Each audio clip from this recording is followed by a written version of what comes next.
Hello everyone, welcome back to my channel. ನಾನು ಪೂಜಾ. ನಾನಿವತ್ತು ನಿಮಗೆ ಸಬ್ಬಸಿಗೆ ವಡೆನ ಮಾಡೋದು ಹೇಗೆ ಅಂತ ನಿಮಗೆ ತಿಳಿಸ್ಕೊಡ್ತಾ ಇದ್ದೀನಿ. ನೋಡಿ, ಈ ರೀತಿಯಾಗಿ ಸಬ್ಬಸಿಗೆ ವಡೆ ಮಾಡೋದು ಹೇಗೆ ಅಂತ. ಮೊದಲನೇದಾಗಿ ಕಡಲೆಬೇಳೆನ ನಾವು ರಾತ್ರಿ ನೆನೆಸಿಡಬೇಕು. ಬೆಳಗ್ಗೆ ಮಾಡ್ತೀನಿ ಅನ್ನೋದಾದರೆ ಬೆಳಗ್ಗೆ, ಸಂಜೆ ಮಾಡ್ತೀನಿ ಅನ್ನೋದಾದರೆ ಬೆಳಗ್ಗೆ ನೆನೆಸಿಟ್ಕೊಳ್ಬೇಕು. ನಾನು 1 ಬೌಲ್ ಆಗುವಷ್ಟು ಕಡಲೆಬೇಳೆನ ತೊಗೊಂಡಿದ್ದೆ. ಅದೇ ಪ್ರಮಾಣದಲ್ಲಿ ನಾನು ನೆನೆಸಿಟ್ಕೊಂಡಿದ್ದೆ. ಹಾಗೂ ನೀವು ಕೂಡ ಅಷ್ಟೇ, ನೀವು ಸಬ್ಬಸಿಗೆ ಮೇಲೆ ಡಿಪೆಂಡು. ನೀವು ಜಾಸ್ತಿ ಸಬ್ಬಸಿಗೆ ತೊಗೊಂಡಿದ್ರೆ ನೀವು ಎಷ್ಟು ಕಡಲೆ ಹಾಕ್ತೀರೋ ಅದ್ರ ಮೇಲೆ ನೀವು 2 ಪಟ್ಟು ಬೇಕಾದರೂ ಹಾಕ್ಕೋಬೋದು. ನಾನು ನೋಡಿ ಈ ಸೈಜ್ ಬಟ್ಲಿ ಇರುವಂಥದ್ದನ್ನು ತೊಗೊಂಡಿದ್ದೇನೆ. ಅದನ್ನು ನೆನೆಸಿಟ್ಕೊಂಡು ಅದಕ್ಕೆ ನೀರನ್ನು ತೆಗೆದುಬಿಟ್ಟು 2-3 ಸಲ ತೊಳೀರಿ. ಅದನ್ನು ತೊಳೆದ್ಬಿಟ್ಟು ಅದನ್ನು ಈ ರೀತಿಯಾಗಿ ಡ್ರೈ ಆಗಿ ನೀರನ್ನು ತೆಗೀರಿ. ಹಾಗೆ ಅದಕ್ಕೆ ನಾನು ಸಬ್ಬಸಿಗೆ ಸೊಪ್ಪನ್ನು 2 ಕಟ್ಟನ್ನು ತೊಗೊಂಡಿದ್ದೆ. ನೋಡಿ, ಈ ರೀತಿಯಾಗಿ ನೀಟಾಗಿ ಕ್ಲೀನ್ ಮಾಡಿಟ್ಟು ನಾನು ಫ್ರಿಜ್ಜಲ್ಲಿ ಇಟ್ಕೊಂಡಿದ್ದೀನಿ. ಇವಾಗ ನೋಡಿ, ಇದನ್ನು ಬರೀಕಾಗಿ ಕಟ್ ಮಾಡ್ಕೋಬೇಕು. ನೋಡಿ ಗೈಸ್, ನಾನು ಈ ರೀತಿಯಾಗಿ ಬರೀಕಾಗಿ ಕಟ್ ಮಾಡ್ಕೊತೀನಿ. ತೋರಿಸ್ತೀನಿ ನಿಮಗೆ ಆಮೇಲೆ ಬರೀಕಾಗಿ ಕಟ್ ಮಾಡ್ಕೊಂಡಿರೋದನ್ನು. ನೋಡಿ, ಇದನ್ನು ಕೂಡ ಚೆನ್ನಾಗಿ ತೊಳೆದುಕೊಂಡು ನೀರನ್ನು ಹೋಗೋದಕ್ಕೆ ಬಿಟ್ಬಿಡಬೇಕು. ನೀರಿದ್ದರೆ ಸ್ವಲ್ಪ ಚೆನ್ನಾಗಾಗಲ್ಲ.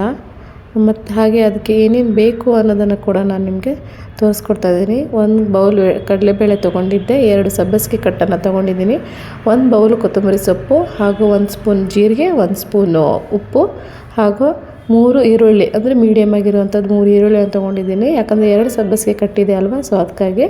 ಹಾಗೂ 6-7 ಶುಂಠಿಯನ್ನು ತೊಗೊಂಡಿದ್ದೀನಿ, 3 ಹಸಿಮೆಣಸನ್ನು ತೊಗೊಂಡಿದ್ದೀನಿ.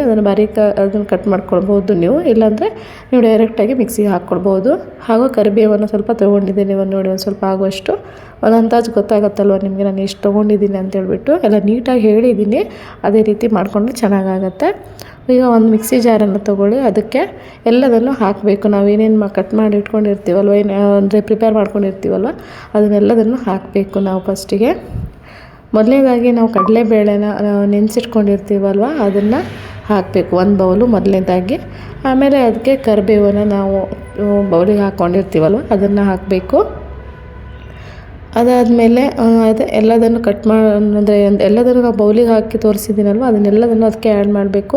ನೋಡಿ, ಜೀರಿಗೆ ಹಾಕಿದ್ದೀನಿ, ಉಪ್ಪನ್ನು ಹಾಕಿದ್ದೀನಿ, ಕೊತ್ತಂಬರಿ ಸೊಪ್ಪನ್ನು ಕೂಡ 1 ಬೌಲ್ ಆಗುವಷ್ಟು ಅದನ್ನು ಹಾಕಿದ್ದೀನಿ.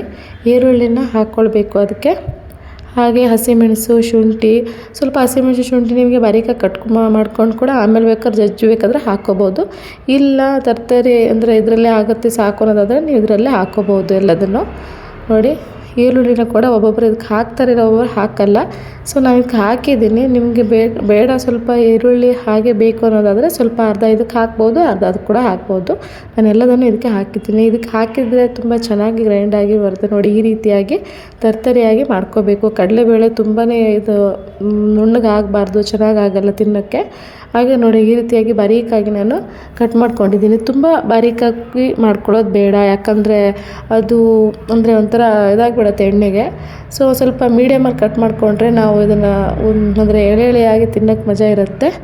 ನೋಡಿ, ಈ ರೀತಿಯಾಗಿ ಎಲ್ಲದನ್ನು ಚೆನ್ನಾಗಿ ಮಿಕ್ಸ್ ಮಾಡ್ಕೊಳ್ಳಿ. ನಿಮಗೆ ಉಪ್ಪು ಮತ್ತು ಸ್ವಲ್ಪ ಖಾರ ಬೇಕು ಅನ್ನೋರು ಸ್ವಲ್ಪ ನೋಡ್ಕೊಂಡು ಟೇಸ್ಟ್ ಮಾಡ್ಕೊಂಡು ಸ್ವಲ್ಪ ಇನ್ನೊಂದು ಬೇಕಂದ್ರೆ ಹಸಿಮೆಣಸನ್ನು ಹಾಕ್ಕೋಬೋದು.